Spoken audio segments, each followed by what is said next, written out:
วนกดดูขึ้นเป็นโกนขึ้นเมื่อเป็นพระนั่นเกิดเป็นพระนอนตามโลกาสังขารามกลางช้างลังอับจากกลางสังช้างเป็นชื่อในห้อยอ๋อดีเยอะเอามาแล้วล่ะมีเนี่ยเอาก็เลยมาล่ะอ๋อเอาเมื่อปาราณสีมาค่ะยี่ว่านาหันมาปะพวัติดีค่ะอย่างไรมีเล่าเก่าเตี่ยลูกเก่าในมือจังเป็นทางอ่ะพ่อคือเลยปิดพ่อปิดลูกกันก็ชุ่มยาวข้าเลยปีนี้ชื่อก็ดูใจสอนอะไรพ่อปีนี้ธนาคารกาถามานตัดกัดขององยักษ์ชาโนตีโอยเชียงใครมุนมุนไรใครว่าไรคำได้กับช้ำเลียนช้ำลายกันกับเย็ดกับชวนกันหมดคำได้ปลูกสุกตาเต้าละกับชาโนตีสุสายเชียนะอำนาจสวัสดียาวเลยไว้กันในเนาะกับสวัสดียาชีก็ไว้กันในก่อนเลยตั้งหูเลยลูกสมัครใครคุณหอกคุณหอกคำเยอะแหละจะอยู่ลาจะอยู่ปีธานิมยุมานักลาลืมสิ่งเลี้ยงจึงกวนขอหลักทางบางมาอย่าจ่าเจ้าไข่พระตามนอกกังนั้นชึงเจ้าท่านโบกึ่งเช้าดังนั้นหอเช้าดังนั้นหอ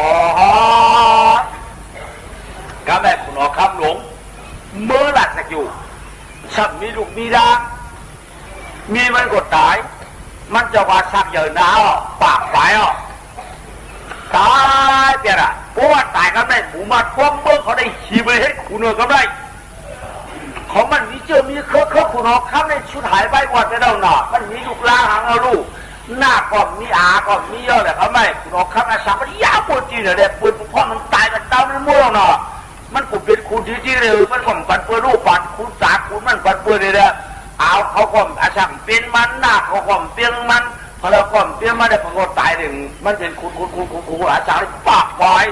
มันจะหาตายปืนตายมันมีคุณเอาไหมอาบัติพอมือเขาฉี่ป้ายหีมาเลยพอเราขยันคุณถ้าพอคุณมันจะมาเอาคุณอาบัติเขาเฮ็ดตีตายรู้มันเจียวตายป้องตายมันเฮ็ดคุณก็พอมาพ่อพุทธเขาเฮ็ดได้เก่ากินเนื้อละลายกันเปรี้ยวหัวกายหายชิงบุญเจ้าวันพระพุทธเจ้าเอาที่มันได้เอาคุณอยู่มีเลยคุณมันสมมันเป็นจะเอาเจอจ้ามนะลุงคำไหนมาอยากเป็นนั่นแหละคุณมึงเขาคือเมื่อเจือเขาใครเมื่อเห็นคุณเมื่อใครก็ให้คุณทำไมคุณคนทำให้ผ่านทำไมก็ได้คุณคนทำให้ผ่านจะได้เป็นคุณกับว่าจ่ามือนะเอาตั้งนำว่ากี่เหมาสมาก็ได้เผยน้ำเปี้ยสมาก็ไม่คุณหาเหยื่อในน้ำจอกดวงคุณหาเด็กในน้ำแดงจองมันน้องเลยทำไรเขาก็หาช่วยหันด้วยครับได้อามัดสีป้าครับได้หาเป่าหูเป่าตาลูกเผยหลานมันก็ไม่เฮ้ยพี่เผยน้องมาเนอะคือเผยเจ้ามาทำไมอาเป่าไม่บัววันปืนจอดจีฝันเสียงมาเพราะไหนแท้เปิดที่เฮ็ดเป็ดหนูสีดูเรจอดสีน้ำมึงจื้อเผยจื้อมัน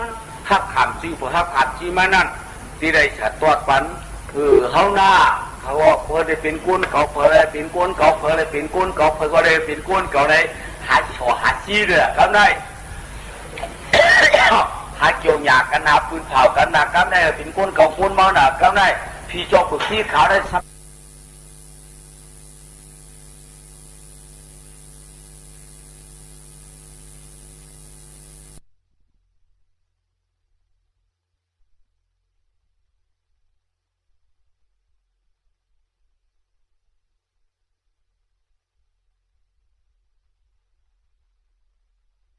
บ้านโลกบ้านยาท่าอีเนี่ย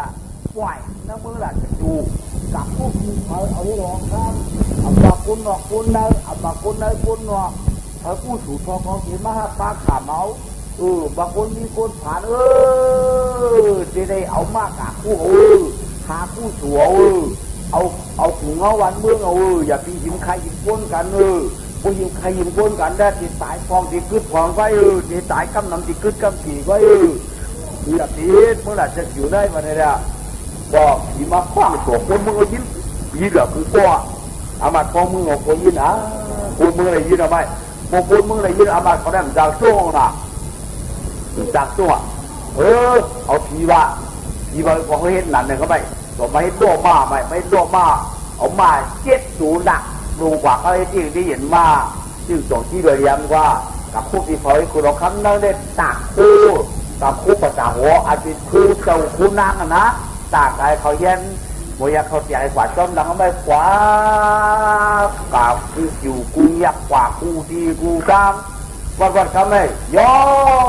ทำไมบินใบไก่จับเจ้าขุนพาเอามือไก่ขาดที่ออกเจ้าใหญ่ซีมาอีย้อนคว้างท่านลูกเขาเสียมือกวนขึ้นค่ะทุกเลยอยู่นั่นค่ะเมื่อจังว่า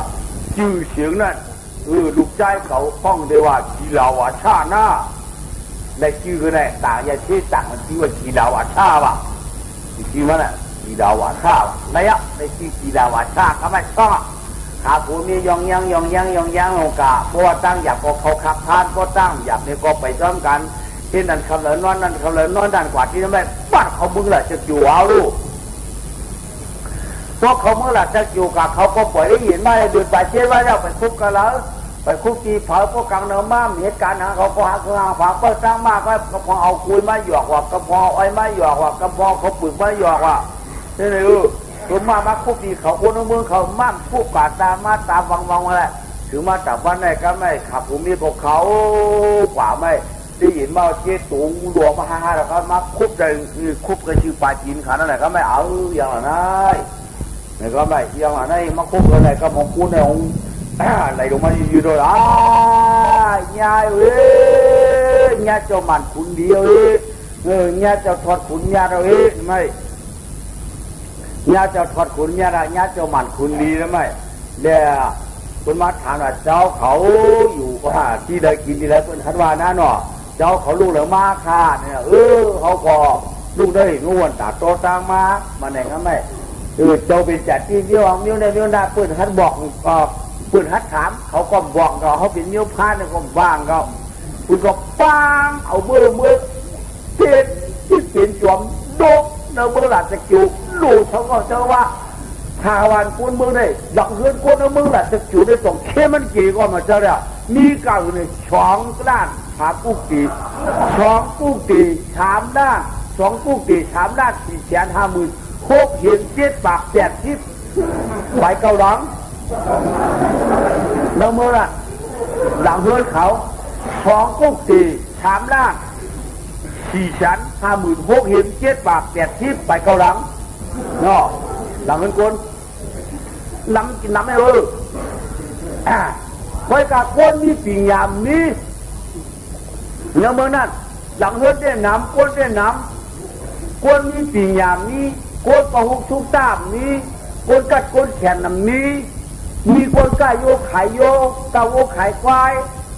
คนใจก่อการถอยการมันยิ่งออกการถอยการมันพวกวันก็เหตุการณ์ขมาโกนวันต้องดึงไล่ไปกับแดนลอกปิ่งยาธนักชานั่นมีเจอเมียวเมื่อนั้นเมื่อแล้วมาแล้วปานคุณออกคำ10 ปัน10 ลักทัก3 ลักทักอันเป็นขุนก็เป็นขุนจิ๊กอันเป็นข้าก็เป็นข้าจิ๊กพร้อมพูดไปไก่เป็นไก่เป็ดเป็นเป็ดจะให้ถือเนาะเช่นนั้นหนูจิ๊กเลยอะกลับมาเป็นเช่นนั้นมาเพราะว่าไผ่คุณออกคำก็10 บ้านเนี่ยนี่คุณออกคำเลยอามาเขาอังเฮ็ดเลยมืออักชูชักเลยผีมาห้องโฉเลยนะก็ผีมาห้องโฉอะไรก็จอได้เอากีฬาวาชานั่นมาเป็นเจ้ามืออย่างคุณออกคำเขาก็ได้อยู่ให้ในในย่อฉากเนาะย่อฉากนี้ก็ได้สมัยบินใบไก่จับแท่งไปยังรู้ก่อนตราเจ้าเงาโห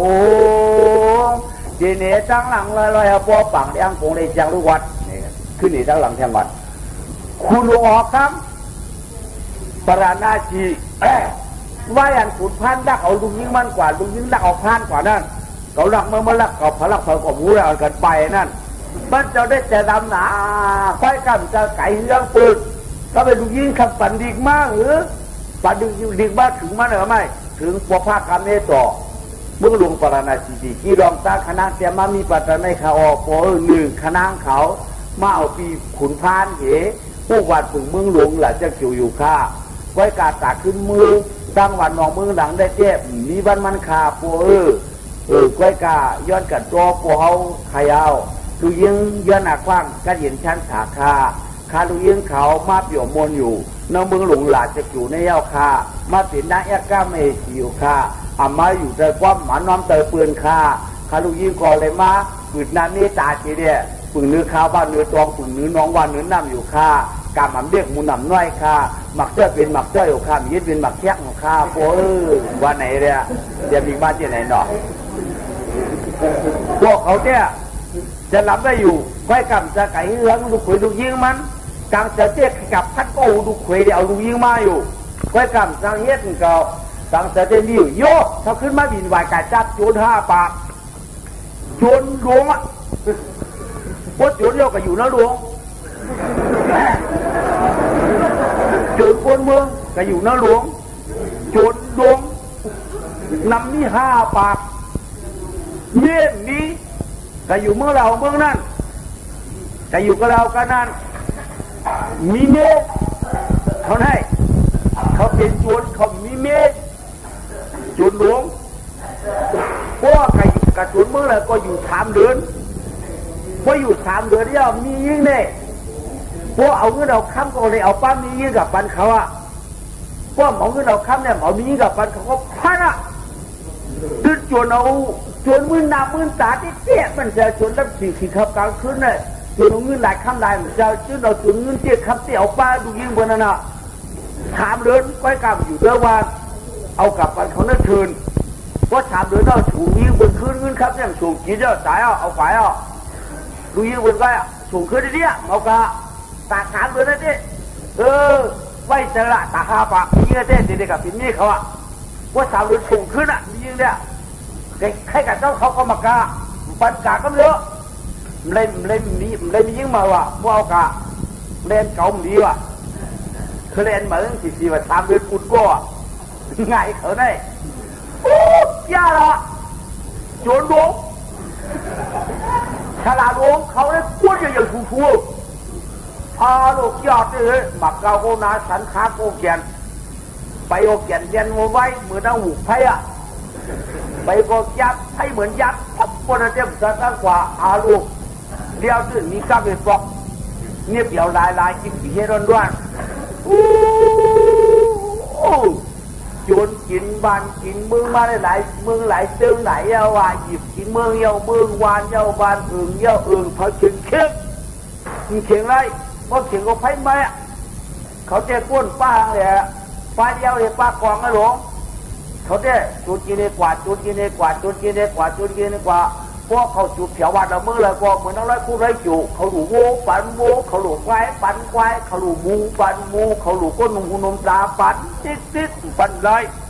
เขาเลยเงินปันเงินเขาเลยขับปันคำว่า3 เดือนเราก็ควายเอาไว้เอาเพราะไปเลย3 เดือนกว่า3 เดือนไข่หนึ่งมึง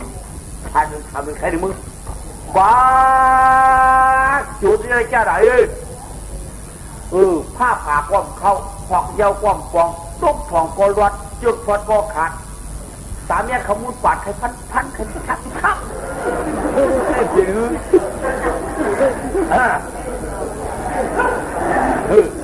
3 เมตรขมุนปาด3 บาทขมุนจอกนอกที่ก็ตื่นตายเขาได้เดี๋ยวไหน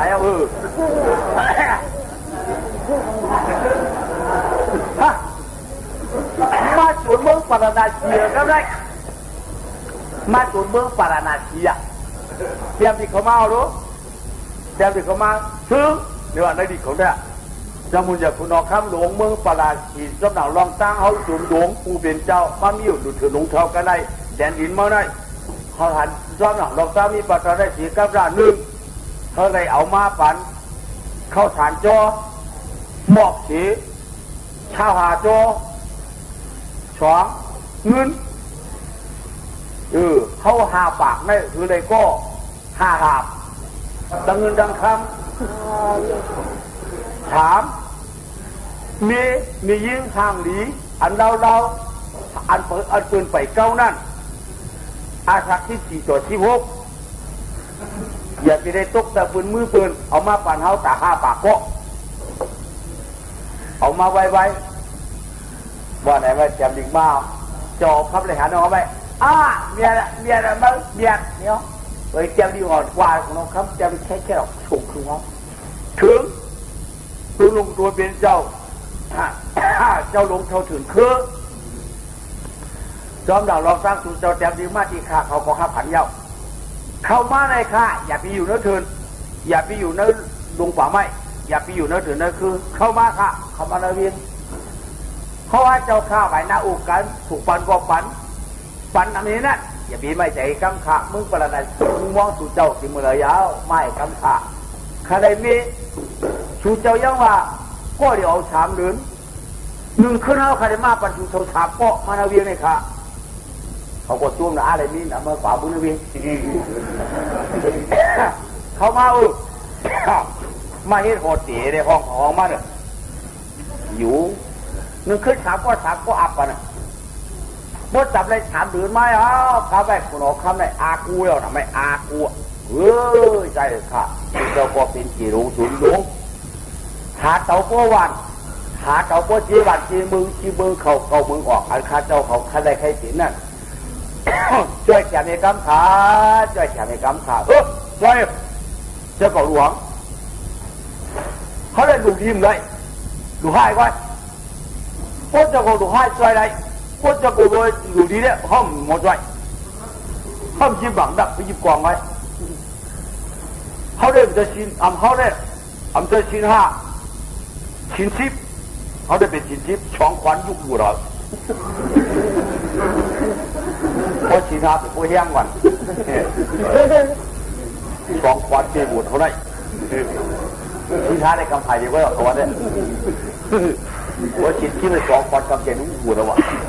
เขาได้กำชิน10เดียวแหละชิน5ตั้งไปชิน5ตั้งเงา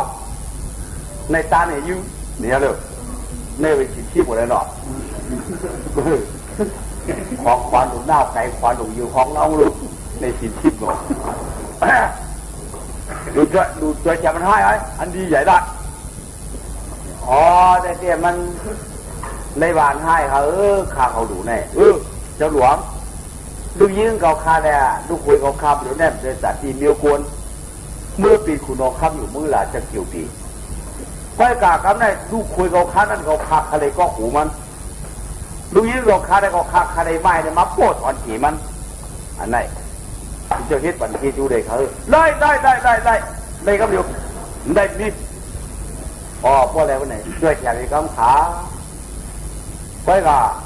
ไอ้พาดเขาว่าจื้อเนี่ยดูเจ้าดูจักก็ไปกับมันเป็นกู้เนี่ยมันเป็นพาดเอาขาของหู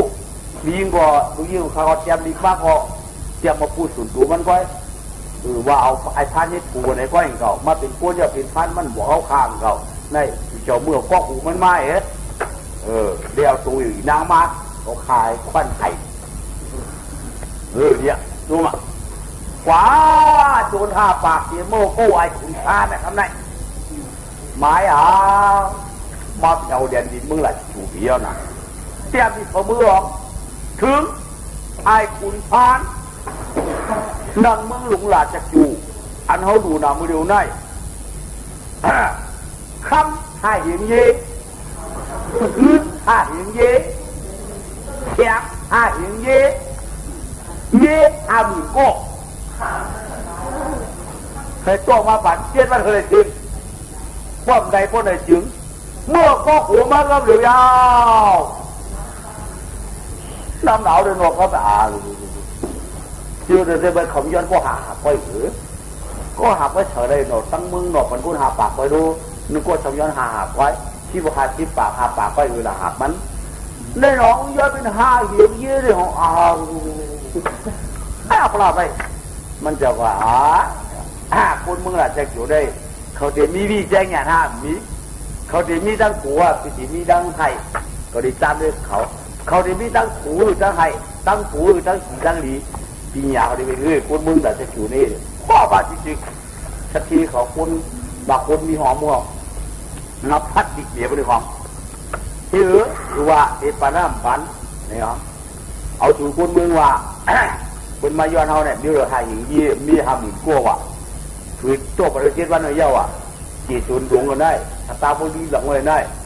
เขาในนังงอกก้าหรือถูกโกเกียนได้เขาในแขนก็แขนแก้ก็แก้ในผ้า 5,000ไปหรือเดียวเตียงไปหรือดิปัดไปหรือพวกเรากัดเป็นมั่วเราได้เขาว่าดูปันให้ใครเอาป้อมปันเย้าค่ะป้อมชาเห็นเย้าค่ะป้อมปันเห็นเย้าค่ะปียิงหมดเดียวมาทักที่4 ตัวชีพาก็ได้ปันมามึงเอาได้ทักที่โจรชีพาไปแล้วกันได้ว่า50,000กว่าได้เดี๋ยวชื่อเผื่อก็ได้ใครปันเขาสนใจก็ไม่ได้ปันเนี่ยใครปันค่าก้องอะไรเสร็จแล้วใช้ป้อมปันความเยอะเขากัดทำเรื่องนั้นดูนั่นเดียวเพียงฮะค่าก้องคนเมืองหลักจะจุดได้เจ้ามีปีหยางเนาะย้อนก็ชูปัดย้อนก็ชูปัดย้อนก็ชูปัดการใครเปลี่ยนไปแล้วพวกกับพี่กับไปเป็นผ่านจันก็เลยทำอะไรยังเขาเขาขัดยังเสียงเขาเจ้าปืนกัดขารู้เจ้ากาปูปืนมามาพอปีหยาเปี้ยยังคืนเงินคำเปี้ยชัวมาหลับคอยไต่เตียนในกระเปี้ยใครไต่กำมากองเงินคำหักในเรือดูเช่นนั้นกาปีหยาในพวงปอกมาเงินคำกระเปี้ยเราได้กระเปี้ยใครใครจ้างกันดูขี้พอเจ้าคุณยังมีดูขี้ดูบ้านดูเรียกตายหมดเดียวนะมันจะว่าเดี๋ยวว่าปันในเขาตั้งมือในชุ่มเชียงอยู่ไว้อันเขาดูที่สูงนั่นเนี่ยเงินในก็ดูตึกเป๋าไว้ก็ตึกเป๋าเนี่ยช่างไรค่ะปันไรค่ะออกมาตึกเป๋าหลายลูกค้าเจ้าหลายหมื่นหลายแสนอ่ะตึกเรียกดีๆนะเอามาขับดูแต่เงินอันกว้างมันดังกลางมันเฮ้ยทำจอกโมลีตั้งยาวที่จอกไปอีกออกมาเตือกเขียวปากหนึ่งเตือกล้ำปากหนึ่งเตือกเดียกปากหนึ่งเตือกชีคองปากหนึ่งเตือกอายองจุงคุยหนึ่งก็ไม่ห้าปากไปดูนี่ต่อมาดูจัดกันดีๆจุดเขามาขับละลายเอามาไปแล้วขับชักเปลี่ยนช่างไม่รู้ผมจะได้ชูโฉกันไก่เฮ็ดตัวโมไก่เฮ็ดโคตีไว้ก็ชื่อนั่นส่วนบอกลูกมิวหาชีวะว่าเขาไปถอยเฮ็ดโคตีไว้นั่นส่วนบอกในทั้งโหในไก่กันไม่กล้าอาจจะมีอยู่กว่านอกเขาว่าผู้จานเตียงพวกนายหมกถึงแสนนี่มีอยู่หรือไก่ไปรู้ไก่โวยรู้เข้าพักเจ๊จับไปน้าโหตีบุตรมียิงเด็ดไปเอากว่าตามจี้จุงเจ้าคุณออกคำว่าได้แจ่มดีกว่าลูกถึงเกตุโนตัวเป็นเจ้าอันสุเจ้าคันในนั้นเจ๊อย่าเป็นไม่เจอมีเดี๋ยวใครพอกแข้งเดียวไม่การเมื่อมาอยู่นั่นถือนั่นเคยได้ตุกกันย้อนกันในบ้านพอดีค่ะพูดที่ปัญหาหนาต่างๆกันเนี่ยเจ้าหนังเจ้าขุนพานว่าอันบรันพอว่าสุเจ้าใครก็ขู่มันในคนที่คำตายปันสุเจ้าอยู่ค่ะอย่าปีไม่เจอค่ะไว้ค่ะเขาเลยกลับมากินด้วยกินเปลือกกันนี่น่าหดเจ๊กว่าน่าหดเจ๊กว่ามีหรอค่ะเดี๋ยวไว้ปันสุเจ้ากันนั่นแหละไว้กับอย่าปีอย่าปีไม่ใจกังค่ะเมื่อทุกใครจุดเจ้าเขามาโคตรปากหนึ่งอันเป็นงงตัดที่ตัวนกหัวหนูทุน่ะเขาไม่กังค่ะตาโคตรปากหนึ่งบริเขียวเขาเขามือปากไว้ปากไปโก้เอาคุกแล้วต้องเขาเนี่ยมาปากไปโก้วะน่ะเขามีหาปากไปโก้ตั้ง4 ลูกเขาลูกแต่ปีมีหาปากลูกที่นั่นยืน5 ปากไปลูกข้างเงาเขาจะมีกองมาเจ้าคุณเอาข้าวผ้าเอาไปก็ให้กำมาเจ้าเห็ดขั้วหยัดคูบุญมือเหร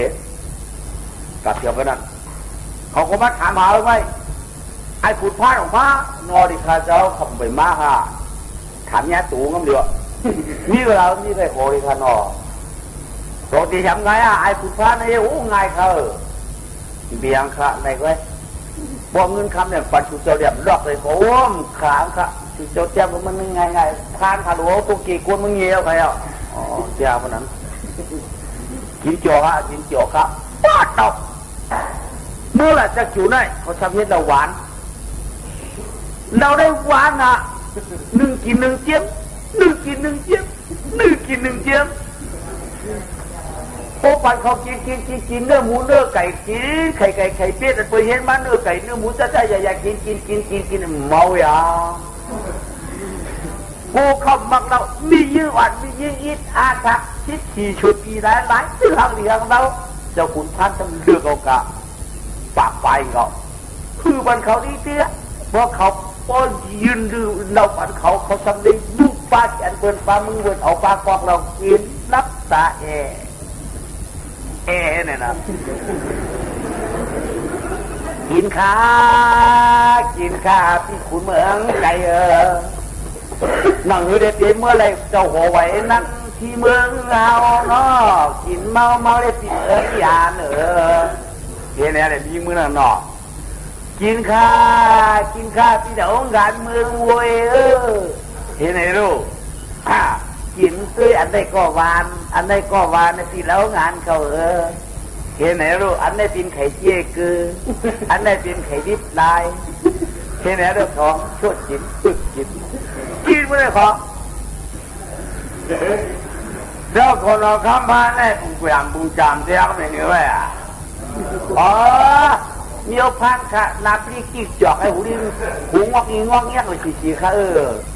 มันก็ละดีแค่ไหมอ๋อดีแค่ดีค่ะเนาะไอ้พานนี่มาคุณนะมาเมื่อจะเกี่ยวได้อู้เขาลัดมาเอาแทรกว่าหัวมือมีนั่นได้เอามือปั่นอุ้งขึ้นนะนี่อยู่กันนะนี่ก็กับนี่กันอดองไอ้พานของนี่กันนั่นนี่ก็กับนี่เป็นขั้วยันมือเราเด็ดทางริวโก้หรือคนไหนละมีเงินในเรื่องแล้วเนี่ยน้อยกินข้าน่าหนามาปั๊บเพราะกระถิ่นมันห้างดีนะความหนาลูกถ้าปล่อยเอาน้ำเราเนี่ยคือดับฟันเขากินนะแล้วนั่นเนื้อมันดังมันอ่านจะรีบปิดร้านกินข้าที่เมืองไก่เขาว่ากินข้าเห็นแล้วรู้เนาะว่ากินเวลามียิงก็เก้าอ่อยวันก็มาลูกเลยเอาลูกลูกแล้วเราหวานได้พ่อไม่ได้เมาเลยทำหูตัวเนาะพ่อหูตัวร้องเที่ยวเพียบสาเสียกูนั่นกว่ามีกันแล้วเนี่ยมันนำลูกกูนี่ใครทางนั่นตัวพี่เอาช่องชิมไม่ได้เอาเมื่อแล้วเนาะเอามาครับเอามาตาปากปลายก้องตัวเขาไหมเอาไปจีบโลกตัวใหญ่พวกนั้นเอาเยี่ยเนี่ยตึกฟ้องสูงเขาไหมอันนั้นเป็นชีฟ้องสูงเขาไหมเยี่ยแล้วเลยก็จวดทีครับจวดเยี่ยเจอพาดทองแบบเตรียมเอาไว้เชียงหลงเตรียมเอาแล้วเชียงหลงหรือเขาไม่รู้เชียงถึงเมืองหลงหรือเขาไม่รู้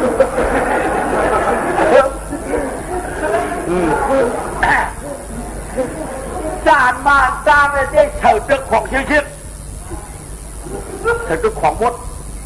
ตั้งของเขาไว้ไม่ได้จริงๆที่เดี๋ยวลูกมาทางฟ้าดูสิเยอะจริงๆเดี๋ยวลูกเมื่อผู้ผิดมาแถวปากนึงเมื่อมากินแล้วโอ้เยี่ยแต่ตัวเขียวเมื่อผู้ป้ามาแถวปากนึงพอกินแล้วเยี่ยแต่ตัวเหลียงเมื่อผู้ป้ามาแถวปากนึงพอกินแล้วเยี่ยแต่ตัวหลังไหวมัวหลอกเขาไหมไหวที่หลังนั่นจริงเหรอเห็นท่าอย่าหนักไหมทำเสียผลก็ไหมตัวตุ้มเขาช่วยเจ็ดอ่ะเห็นอะไรเขาช่วยเจ็ดอ่ะเห็นอะไรนะทำไมตึกเงินตึกคำเห็นอะไรนะในตึกเงินเด็กคำรอบกันในตึกเสียงเด็กคำรอบกันในตึกเงินเด็กเสียงรอบกันเห็นนะเดี๋ยวให้พ่อจุ๋ยบอกในเด็กเป็นจูนลงเด็กเขาจุดเจ็บอ่ะเชียงถึงมึงนะเด็ดขาดยกพระแม่เด็ดขาดนั่นนะแค่นี้คุณตึงแค่มึงคว้ามาท้องมือเขาบ้าทำไม จะที่เขามาเขาให้ทั้งก็ความคู่ลงใหญ่ส่งที่เขาใหญ่